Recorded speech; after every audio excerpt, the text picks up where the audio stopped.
Hello, bienvenue sur Popon Code. Donc aujourd'hui, je fais cette nouvelle vidéo pour vous faire découvrir deux nouvelles librairies, deux nouvelles frameworks, on va dire. Donc normalement React c'est une librairie et Angular c'est un framework qui ont des caractéristiques assez différentes, mais qui se rejoignent généralement dans pas mal de choses. Donc on va commencer par React.js. Donc React.js c'est une librairie qui a été développée par Facebook. C'était suite à un hackathon, voilà, qui a été développé par Facebook en 2013, si je ne me trompe pas. Donc, sa particularité, c'est que c'est une librairie qui est open source. Ça veut dire que si vous avez des connaissances assez approfondies, vous pouvez modifier le code source de React.js pour dire je vais ajouter telle chose, je vais retirer telle chose. Donc, c'est open source.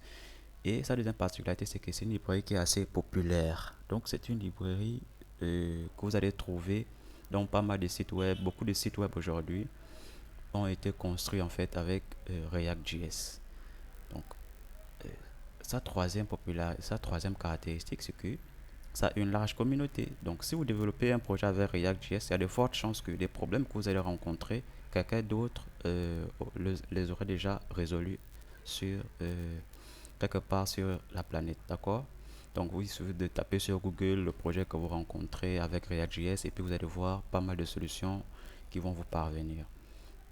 Donc, React.js a également une courbe d'apprentissage réduite. C'est quoi une courbe d'apprentissage? C'est tout simplement la quantité de difficultés qu'il va vous falloir franchir avant de comprendre le fonctionnement de la librairie. Donc, c'est-à-dire, par exemple, il vous faut combien de temps pour pouvoir maîtriser telle ou telle chose? Si, en fonction de la durée, vous allez voir que la courbe d'apprentissage va varier. D'accord? Donc, s'il vous faut 5 ans, c'est que c'est une librairie qui est extrêmement compliquée à maîtriser. S'il vous faut 2 jours, c'est que c'est très facile. Dans le cadre de React.js, c'est une librairie qui est assez facile d'utilisation et assez rapide d'apprentissage, d'accord? Donc React.js utilise ce qu'on appelle du JSX, donc euh, en fait, c'est une forme de code, c'est un type de langage, autant pour moi, qui permet de mélanger du JavaScript et du HTML, d'accord? Donc c'est tout simplement ce que JavaScript, enfin ce que React.js permet de faire. Donc ça permet de mélanger du JavaScript avec du HTML. Ce qui veut dire que ce JavaScript là en fait va pouvoir modifier des éléments HTML en amont, d'accord? Donc c'est ça en fait qui fait sa particularité parce que en fait JavaScript c'est un langage qui a déjà fait ses preuves, du HTML aussi. Donc c'est beaucoup plus rapide pour les gens parce que ça fait pas mal d'années qu'on utilise ces deux langages là. Voilà. Donc un langage de balisage HTML et un langage de modification, de test, de boucle qui est JavaScript. Donc nous avons terminé avec React et nous allons venir avec Angular. Donc Angular, pour ma part, c'est un framework qui a été développé par Google, d'accord? Donc c'est un framework qui est aussi open source, c'est-à-dire vous pouvez modifier son source, son code source si vous êtes assez aguerri pour ça.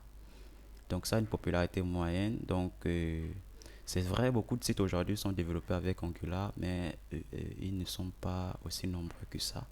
D'accord? Donc ça a une popularité moyenne par rapport à React.js. Donc Angular aussi, c'est un framework qui a une large communauté. Donc il y a des problèmes que vous aurez pu résoudre. Il y a des problèmes que vous allez rencontrer avec Angular que quelqu'un d'autre aurait résolu déjà en fait avant vous. D'accord? Mais malheureusement, le problème avec Angular, c'est que ça a une courbe d'apprentissage assez lourde.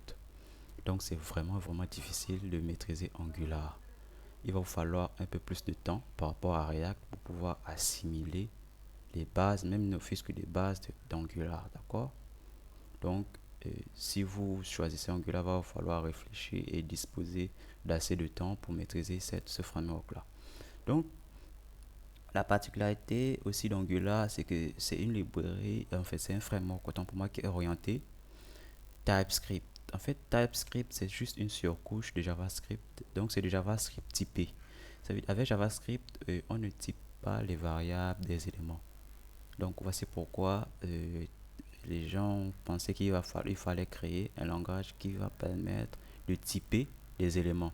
Donc de dire, toi tu es un fruit, toi tu es une chaussure, etc. Donc on va les typer. Ça permet de sécuriser le code parce que au fur et à mesure que vous allez coder, le code va devenir difficilement maintenable et ça va amener beaucoup d'erreurs.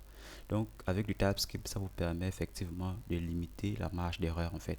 Parce que dès le départ, vous allez pouvoir dire que toi, jusqu'à la fin, tu es une chaussure. Alors que React, ça peut facilement vous embrouiller au fur et à mesure que vous allez évoluer. D'accord? Donc, les deux librairies, quelles sont les différences de ces deux éléments ici? La première différence qu'il y a entre React.js et JavaScript, c'est au niveau du langage utilisé.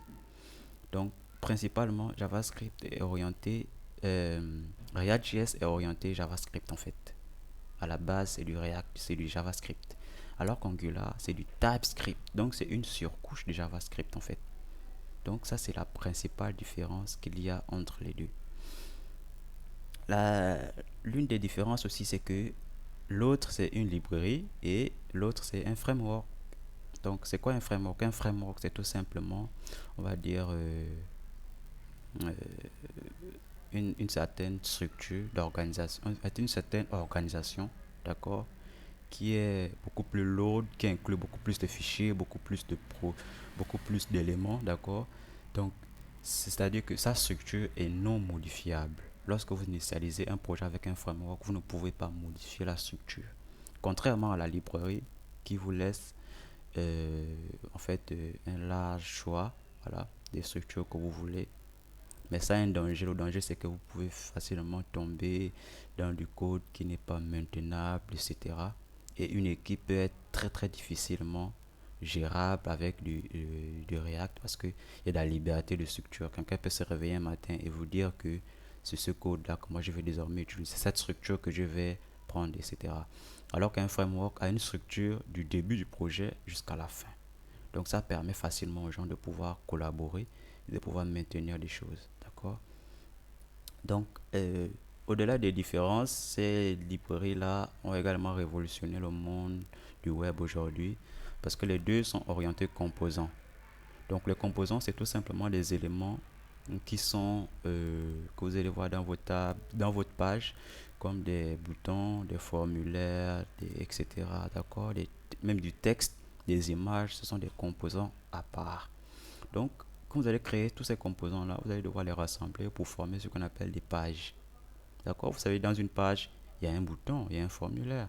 Donc, par rapport à vos goûts, vous allez rassembler certains composants avec d'autres. D'accord? Donc, c'est ça la principale révolution ici de ces deux éléments euh, sur les projets que vous allez vouloir créer. Donc, les conseils que peux vous donner ici, c'est que si vous développez un site qu'il va falloir rassembler beaucoup de développeurs, et vous allez vous demander du Angular parce que ça va les permettre de travailler beaucoup plus facilement par rapport à la structure qui n'est pas modifiable. Alors que si vous êtes avec React.js, le mieux ce serait de mettre un seul développeur dessus parce que pour que ça soit plus facilement le site puisse avancer de manière rapide. Parce que si vous mettez beaucoup de développeurs, chacun peut donner sa structure et puis vous n'allez pas facilement vous entendre. Et la collaboration sera vraiment compliquée.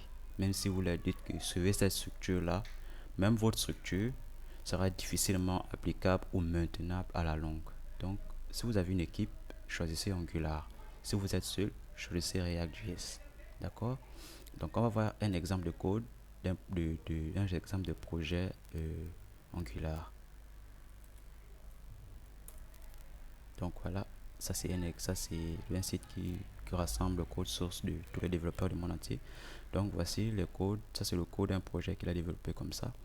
Donc on va rentrer dans ce dossier SRC qui contient le code source et on va rentrer dans app qui contient les composants. Donc voici ces différents composants là qui seront agencés les uns avec les autres pour pouvoir former votre projet. Donc c'est comme je vous l'ai dit, ces deux éléments sont orientés composants. Donc ça c'est un composant qui a ses propres éléments à l'intérieur. Donc ces composants sont encapsulés, donc contenus dans un dossier qu'on appelle Shahid.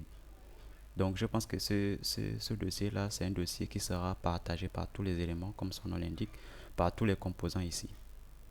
D'accord? Donc ça, c'est le code principal d'un d'un projet Angular. Donc tous les projets Angular du monde entier ont ce genre d'organisation-là. C'est ça la force d'Angular en fait. Par rapport à React, voilà, on va prendre l'exemple de notre projet. Par rapport à React, où chacun choisit son organisation, vous voyez ici, là, tout est embrouillé. Là, c'est parce que nous-mêmes, on a choisi notre organisation, pourquoi c'est comme ça. Donc, si vous ne choisissez pas une organisation avec React.js, il n'y a pas de problème. Mais le problème, il n'y aura pas de problème avec la librairie, mais le problème sera avec vous parce qu'il sera difficilement maintenable à la longue. Donc, voilà, mesdames et messieurs, nous avons terminé cette vidéo. Merci de m'avoir suivi jusqu'à la fin. Et n'oubliez pas de toujours partager la connaissance autour de vous et de vous abonner à la chaîne. La famille s'agrandit et je tiens à saluer les nouveaux arrivants. Merci.